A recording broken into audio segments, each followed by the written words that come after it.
Olá para todo mundo que está acompanhando a gente hoje. É muito bom ter a companhia de quem ouve para mais uma daquelas nossas investigações completas. A ideia, sempre que a gente abre esses arquivos, é pegar uma montanha de informações e extrair exatamente aquilo que importa, né? Com certeza. E olhando para a pasta de anotações que chegou para a gente hoje, o convite é para uma jornada bem intensa. Sim, bem intensa. A gente vai fazer uma viagem no tempo hoje que nos leva direto para as raízes e, principalmente para a realidade mais visceral de um dos conflitos mais devastadores de toda a história humana, que é a Primeira Guerra Mundial. Exato. E a nossa missão aqui, com todo esse material, é tentar entender um paradoxo que, honestamente, é bizarro, sabe? Como é que uma era inteira, que estava ali banhada na promessa de progresso contínuo, Aquela coisa da ciência, né? isso, de avanços da ciência e daquilo que os europeus batiam no peito para chamar de civilização, como que isso desagou no maior pesadelo que a humanidade já tinha até aquele momento? No fundo, uma história sobre como uma ambição desenfreada por dinheiro e poder construiu, peça por peça, uma máquina literal de moer gente. Pois é. E, para garantir que a nossa análise de hoje tenha a precisão que um tema desses exige, é muito legal a gente estabelecer logo de cara de onde vêm todas essas informações. Fundamental. Tudo que a gente vai debater aqui hoje, os dados, as descrições que são bem chocantes, as análises das imagens, nada disso saiu do nada. É fruto de uma pesquisa metodológica muito rigorosa. O que a gente tem em mãos é um material que foi magistralmente elaborado e divulgado pelo professor Dr. Hernan Sais.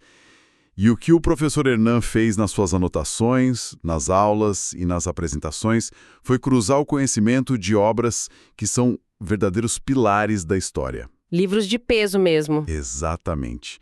A gente está falando de livros fundamentais do brilhante historiador Eric Hobsbawm. Clássicos. Sim, especificamente A Era dos Extremos e A Era dos Impérios.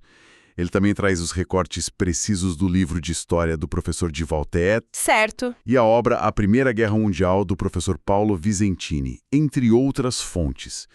Então, essa compilação fantástica que permite a gente não apenas ler sobre o período, mas quase enxergar a engrenagem funcionando por trás das cortinas, sabe? Então vamos desempacotar isso, porque quando a gente coloca os fatos lado a lado, o contraste que a gente tem em mãos é um soco no estômago.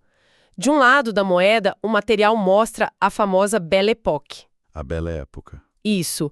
Pensa nos salões parisienses luxuosos, a eletricidade iluminando as grandes capitais pela primeira vez, os bondes, os cafés, aquela sensação quase inebriante de que a humanidade finalmente tinha vencido a barbárie. O futuro parecia brilhante, né? Exato. E aí, do outro lado da moeda, num piscar de olhos histórico, a gente vê milhões de jovens sendo enviados de trem para morrer na lama, soterradas por um fogo de artilharia incessante. E para entender como a Europa deu esse salto de ponta cabeça no abismo, a gente precisa voltar só um pouquinho no tempo, ali para a chamada Segunda Revolução Industrial. Entre os anos de 1860 e 1870. Isso mesmo. As fábricas europeias estavam a todo vapor, a produção estava numa escala que o mundo nunca tinha visto. Mas aí surgiu um gargalo enorme. É a velha lei da oferta e da demanda. Eles estavam produzindo enlouquecidamente, mas quem é que ia comprar tudo aquilo? Ninguém, né? O mercado europeu estava saturado. E para piorar, uma onda de protecionismo econômico tomou conta da Europa. Sabe quando um vizinho constrói um muro mais alto que o outro? Sei. Foi isso que os países fizeram com as próprias economias. Eles fecharam as portas, taxaram produtos estrangeiros para proteger as próprias indústrias. A solução óbvia e bem desesperada foi olhar para fora. Buscar novos ares. Sim, eles precisavam de novos mercados consumidores para desovar o excedente de produtos e, ao mesmo tempo, precisavam de fontes quase inesgotáveis de matérias-primas baratas para manter essas fábricas rodando. E o alvo dessa fome continental era o continente africano e a Ásia. E foi bem aí que a corrida imperialista começou a ganhar contornos muito agressivos. E aí que entra uma das partes mais cínicas de toda essa história. Com certeza. porque você não pode simplesmente invadir um continente inteiro, roubar os recursos, escravizar a mão de obra e dizer para sua população lá nos cafés de Paris ou Londres. Olha, a gente fez isso porque precisamos de carvão barato e queremos ficar milionários. Exato. Ninguém ia aceitar isso. A opinião pública precisava de uma história mais bonita. O que é fascinante aqui é justamente como essa dominação que era puramente econômica, agressiva, predatória, precisou ser embalada para presente com um laço de justificativa moral. Uhum. As anotações do professor Hernan trazem charges e ilustrações da época que escancaram essa hipocrisia de um jeito que chega a dar nojo. Tem uma ilustração muito famosa que é baseada num poema do Rudyard Kipling, chamada O Fardo do Homem Branco. Nossa, essa é pesada. Muito.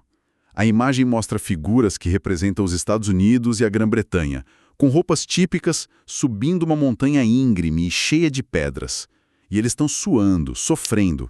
E sabe por quê? Por quê? Porque eles estão literalmente carregando nas costas grandes cestos, balaios enormes, cheios de povos não europeus.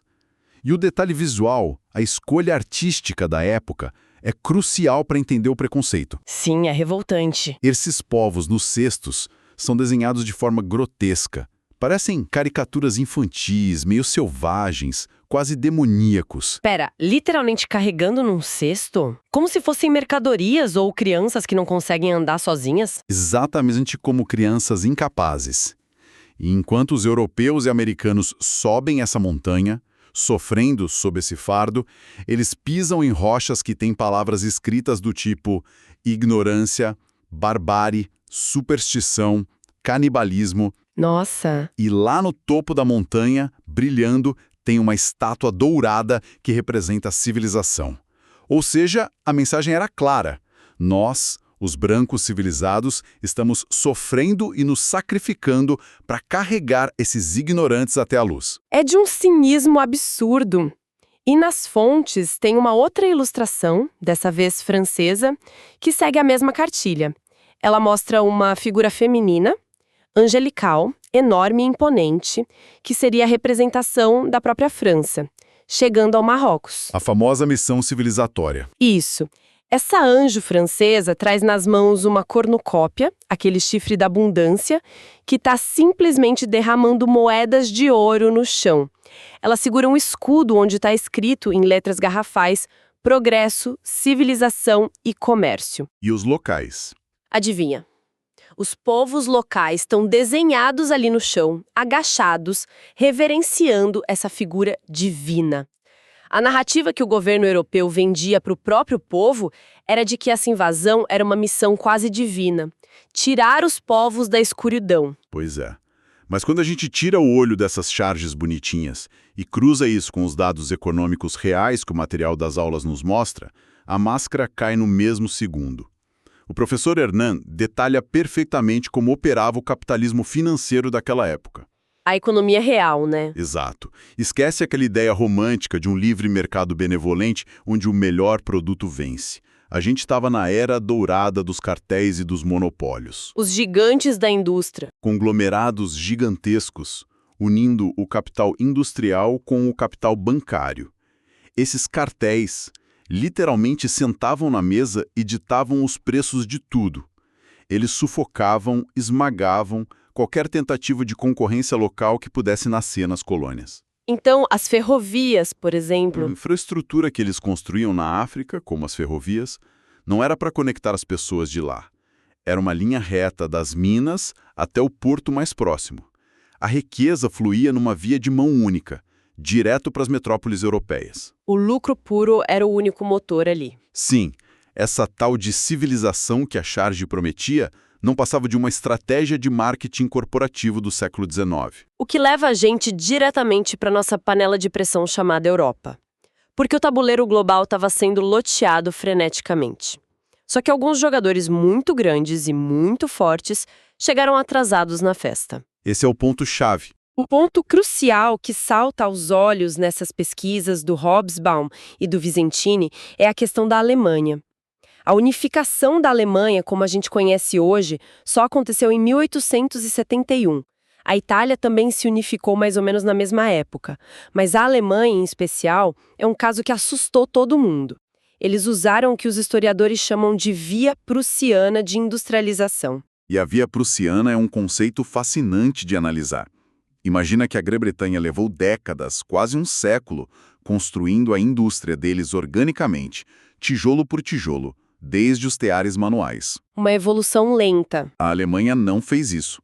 A Alemanha fez uma espécie de speedrun patrocinado pelo Estado. Foi uma indução agressiva, onde o governo injetou dinheiro pesado, copiou a tecnologia mais avançada e pulou etapas. O que a Inglaterra demorou meio século para consolidar, a Alemanha fez na força bruta em pouco mais de uma década. Eles nasceram como um gigante já musculoso. Exato. Mas aí surgiu o problema tático.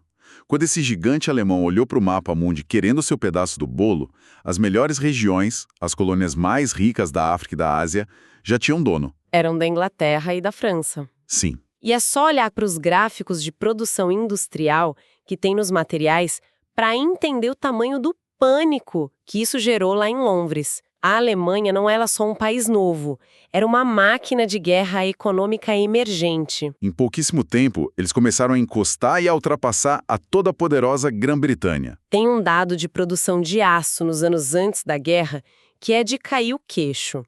A Alemanha dá um salto absurdo para 13,1 milhões de toneladas de aço produzidas. E sabe quanto a Grã-Bretanha estava produzindo? Estacionou na casa dos 7,6 milhões. Era quase o dobro. Quase o dobro. E na produção de carvão, a escalada alemã também foi vertiginosa, engolindo o mercado. A disparidade gerou uma tensão que era insustentável. Se a gente conectar isso ao cenário maior, a gente entende que a Primeira Guerra Mundial não foi um simples acidente diplomático, um tiro no arquiduque que deu errado. A guerra se tornou um método econômico do imperialismo. Uma continuação dos negócios por outros meios. Era a continuação da concorrência comercial usando artilharia. Para os países emergentes como a Alemanha, a guerra era a única ferramenta disponível para forçar uma redivisão do mundo. Era como colocar vários predadores gigantes e famintos dentro de uma jaula muito pequena e jogar um pedaço de carne no meio. E com esses predadores na jaula, o militarismo toma conta de tudo. A Europa entra numa fase de diplomacia secreta, cheia de acordos feitos por baixo do pano e uma corrida armamentista paranoica. É aí que se formam os dois grandes blocos. As alianças. De um lado, a Tríplice Aliança, a Alemanha, o gigante Império Austro-Húngaro e a Itália. Do outro, a Tríplice Entente, França, Inglaterra e o colossal Império Russo. E o mapa europeu era um barril de pólvora com vários pavios acesos. Tinha foco de tensão para todo lado. Tínhamos o revanchismo francês, porque a França não conseguia engolir a perda da rica região da Alsácia-Lorena para os alemães anos antes. Tínhamos a Itália irredenta, um movimento querendo pegar territórios da Áustria. E os Balcãs, né? Claro, a fervura máxima nos Balcãs, onde a Sérvia sonhava em criar uma grande Sérvia eslava, sendo bancada pela Rússia, e batendo de frente com a expansão do Império Austro-Húngaro. A confusão estava armada. E o que coroa essa tragédia é a ilusão coletiva que todos eles compartilhavam. Todos os generais, reis, imperadores acreditavam piamente que a guerra seria rápida, eles achavam que seria uma campanha gloriosa de algumas semanas e que no Natal todo mundo estaria em casa tomando vinho e exibindo medalhas. Uma visão bem romântica, né? Completamente irreal. Os mapas militares da época parecem roteiros de ficção. O mais famoso, o Plano Schlieffen, da Alemanha, beira a fantasia. Como é que era o plano? A ideia deles era simples no papel: ignorar as fronteiras, invadir a França pelo norte através da Bélgica, que era neutra, cercar Paris num ataque fulminante, fazer os franceses se renderem em questão de semanas e depois colocar todo o exército em trens, cruzar a Alemanha de volta e ir enfrentar a Rússia no leste antes que os russos tivessem tempo de se organizar. É um plano que basicamente presumia que o inimigo ia simplesmente deitar no chão e colaborar. A arrogância de achar que iam tomar Paris e depois pegar um trem confortável para Moscou. Pois é. Só que a realidade, como a gente sabe, não perdoa a arrogância. E aqui é que a coisa fica realmente interessante, ou melhor, profundamente aterrorizante. Quando os exércitos se chocaram na Bélgica e no norte da França, o choque de realidade foi brutal. As armas da Segunda Revolução Industrial não eram as mesmas das guerras anteriores. A tecnologia mudou o jogo. Totalmente. O poder de parada das metralhadoras modernas e da artilharia pesada era tão devastador que o avanço a pé se tornou suicídio puro. Milhares de homens eram ceifados em minutos. Então, com tropas completamente exaustas, sem conseguir avançar e sendo dizimadas no campo aberto, o que o ser humano faz instintivamente? Ele cava. Ele cava um buraco para esconder. O avanço glorioso parou. E assim nasce a aterradora Guerra de Trincheiras. E é importante dizer que o material do professor Hernan dá um grande enfoque às condições dessas trincheiras. E é exatamente nesse ponto da nossa análise que a bibliografia do Hobsbawm, do Dewalt e essas anotações incisivas nos forçam a olhar sem nenhum filtro pro abismo. A gente precisa esquecer os filmes de Hollywood que colocam uma trilha sonora heróica no fundo. Precisamos olhar para a realidade. As condições nas trincheiras eram absolutamente precárias. Era desumano. O esquema de uma trincheira era de uma genialidade sombria. Quilômetros e quilômetros de zigue-zagues na terra, redes intermináveis de arame farpado, ninhos de metralhadoras estrategicamente colocados para criar ângulos de fogo cruzado. E as áreas de descanso, que eram só nichos cavados no barranco de terra? Mas o horror real não era a arquitetura militar, era o ecossistema. Exato.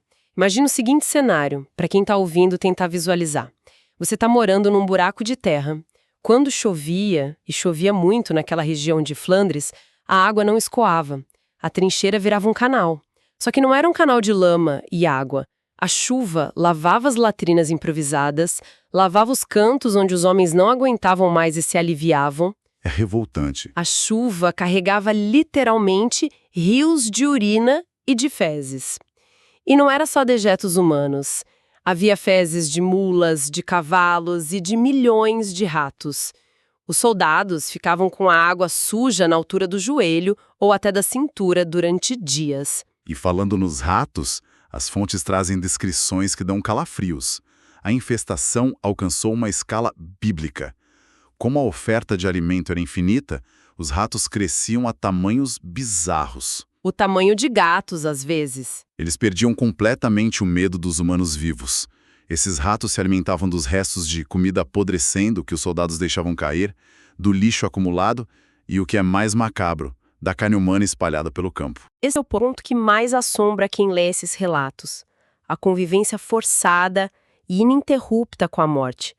O espaço entre a trincheira alemã e a trincheira francesa era chamado de terra de ninguém. E se alguém morresse ali no meio, durante um ataque frustrado, não tinha como ir buscar o corpo. As metralhadoras não deixavam. E ninguém podia sair da trincheira. Então, as anotações são bem gráficas ao explicar que cadáveres insepultos de homens, que ontem mesmo eram amigos com quem os soldados dividiam um cigarro, ficavam ali, apodrecendo a poucos metros de distância. E não eram apenas corpos inteiros. A artilharia pesada estraçalhava as pessoas. Havia pedaços de corpos em putrefação espalhados pela terra das próprias trincheiras, misturados na lama em que os vivos caminhavam. É um cenário infernal. E junto com os corpos humanos, cadáveres insepultos de animais, carcaças imensas de cavalos e mulas de carga serviam de cenário diário e abrigo para enxames de moscas.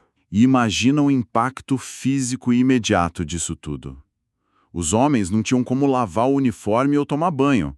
Passavam semanas, às vezes meses, com a mesma roupa úmida. O resultado óbvio foram epidemias massivas. Doenças para todo lado. As epidemias de piolhos e pulgas enlouqueciam as tropas. O corpo coçava dia e noite até sangrar. E qualquer ferida aberta num ambiente cheio de fezes e lama infeccionava rapidamente. O tétano e a gangrena eram sentenças de morte comuns, mesmo sem tomar um único tiro. E, honestamente, se a gente tentar usar a imaginação para compreender o indescritível, eu acho que o sentido mais agredido, aquele que deve ter quebrado a sanidade de muita gente, foi o olfato. Imagina o cheiro. As descrições históricas apontam exatamente para isso. Era um cheiro denso. Um cheiro que parecia ter peso material. Tente conceber a mistura. Um cheiro azedo de suor acumulado de milhares de homens, o cheiro metálico de sangue seco e fresco, o cheiro amoníaco dos dejetos e da urina. Credo. E o cheiro adocicado e nauseante da carne apodrecendo sob o sol e a chuva. Esse cheiro de suor, sangue e dejetos perseguia os soldados dia e noite. Ele não sumia.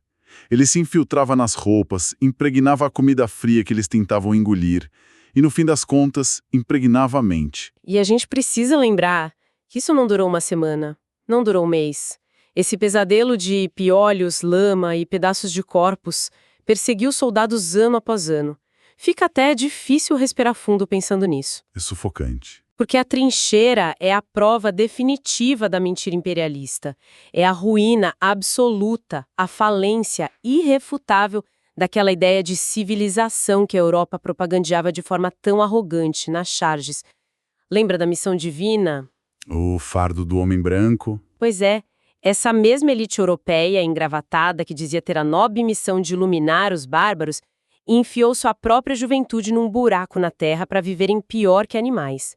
Deixaram uma geração inteira afundada nos dejetos de suas próprias criações bélicas, tudo para ver quem ficava com o controle das minas de carvão na África. E a barbárie no ápice da tecnologia. E essa estagnação torturante se arrastou até o ano de 1917, que é o ano da Grande Virada. O tabuleiro mundial muda drasticamente. O Império Russo, que já vinha capengando, entra em colapso. A revolução explode dentro da Rússia e o novo governo decide abandonar a guerra a qualquer custo. Eles não tinham mais como lutar. Os mapas que o professor Hernan apresenta sobre o Tratado de Brest-Litovsk mostram isso claramente. A Rússia entregou vastas extensões de território riquíssimo para os alemães só para conseguir assinar a paz e sair daquele inferno. Imagine a abrir mão da sua sala de estar e da cozinha só para os bandidos irem embora da sua casa. Com a saída dos russos, a Tríplice Aliança respira aliviada. A Alemanha pensa que agora pode tirar os soldados do leste e jogar todo o peso contra a França e a Inglaterra para dar o soco final. Mas eles não contavam com o relógio. O tempo tinha acabado. A entrada dos Estados Unidos. Sim. Durante a guerra, o bloqueio naval e os ataques de submarinos alemães acabaram afundando embarcações que levavam civis americanos. Isso inflama a opinião pública nos Estados Unidos de um jeito irreversível. E, além disso, os bancos americanos tinham emprestado fortunas para a Inglaterra e a França. Se eles perdessem a guerra, Wall Street quebrava. Exatamente. Então, os Estados Unidos entram de cabeça no conflito ao lado da Entente. E a entrada dos americanos muda tudo, não apenas pela capacidade bélica. Enquanto os alemães, franceses e ingleses estavam nas trincheiras há quase 4 anos, comendo restos apodrecendo, doentes e com a moral destruída, os americanos chegam com contingentes gigantescos de homens jovens, bem alimentados, descansados. E dinheiro, né? Sim, linhas de crédito infinitas e suprimentos decisivos. O peso dessa balança vira de vez. A máquina de guerra alemã não consegue sustentar o tranco e eles colapsam internamente. O que leva a gente para o desfecho burocrático, mas não menos cruel. O famoso Tratado de Versalhes. Que nas anotações do nosso material é cirurgicamente descrito como o Tratado da Humilhação. A França queria vingança por tudo que sofreu. A rendição não foi uma negociação de paz. Foi um projeto elaborado para aniquilar a Alemanha como potência. Territórios coloniais foram forçados a devolver a Alsácia-Lorena para a França, tiveram que assinar um documento assumindo a culpa exclusiva por toda a guerra e foram obrigados a pagar indenizações financeiras astronômicas. Que arruinariam a economia alemã pelas próximas décadas. E teve a questão militar, que para o orgulho alemão foi a facada final. O país que inventou a via prussiana teve seu exército reduzido a meros 100 mil homens alistados. Sem força aérea, sem submarinos. Para colocar isso em perspectiva, as fontes apontam que a França, ali do lado, contava com um exército na casa dos 8 milhões de homens no pós-guerra. Há uma charge genial e tristíssima que o professor traz sobre isso. Vemos o marechal francês Foch segurando uma espada, apontando os termos draconianos do tratado para um soldado alemão. Que imagem forte! E o soldado alemão veste farrapos. Tá magro, miserável, quebrado. E vale lembrar da Itália, que no meio da guerra virou a casaca, traiu a aliança e se juntou à Entente, achando que ia se dar bem. No final, na hora de fatiar os prêmios, sentiu-se completamente ignorada e traída pelos ingleses e franceses. O ressentimento plantado nessa sala de reuniões em Versalhes regaria as sementes da Segunda Guerra Mundial em pouquíssimo tempo. Mas, antes de encerrar as análises, a gente precisa ter a decência de olhar para os números de baixas que os gráficos nos apresentam. Porque é muito fácil falar de milhões e esquecer o que isso significa. Verdade. Por trás de cada um desses números existe um ser humano respirando aquele cheiro podre nas trincheiras, com frio, com medo, esperando a morte. As estimativas mostram 1,77 milhão de alemães mortos. O Império Russo jogou no moedor de carne cerca de 1,7 milhão de vidas. Da França, que lutou em seu próprio solo, 1,35 milhão de mortos. A Áustria e a Hungria somou mais de 1 milhão de baixas fatais. A Grã-Bretanha perdeu mais de 900 mil jovens. Sem contar os civis, os feridos e os mutilados. Foi um massacre em escala industrial de proporções inéditas. Uma geração inteira foi apagada do mapa. Se conectarmos isso ao cenário maior, a tragédia revela o seu rosto mais cínico.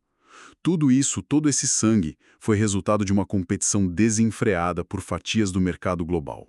Era uma briga por números de produção de aço e carvão, cuidadosamente disfarçada sob o pretexto de civilizar o mundo. E o resultado final? Essa mesma sede pelo lucro levou as grandes potências a se autodestruírem. Eles obrigaram seus próprios cidadãos a viverem como ratos, cercados pela barbárie tecnológica. E isso traz a gente de volta ao objetivo inicial da nossa análise de hoje. A intenção era mostrar como os bastidores da economia funcionam como a engrenagem oculta que move esses conflitos sanguinários. E tudo o que conseguimos mapear aqui, essa imersão angustiante na realidade das trincheiras, só foi possível graças ao trabalho minucioso de compilação do professor Dr. Hernan Sáez. Ele cruzou a bibliografia inquestionável de gigantes como Hobsbawm, os dados do professor Dewalt e a visão do professor Vicentini para entregar essa análise fantástica. E para fechar nossa investigação hoje, eu quero deixar uma semente para a reflexão de quem está acompanhando a gente. Uma boa reflexão. Nós vimos como a desculpa nobre de levar a civilização foi usada como escudo para esconder a fome cega por carvão, ferro e controle de mercado no século passado. Agora, olhando para o mundo atual, com a corrida por dados digitais, inteligência artificial, semicondutores e novos mercados, quais serão as nobres desculpas que já estamos escutando neste exato momento para justificar as próximas corridas implacáveis por poder? Fica a pergunta. A roupagem muda, mas e a engrenagem? Fica a provocação. É ótimo ter a companhia da nossa audiência nessas descobertas. Até a nossa próxima análise.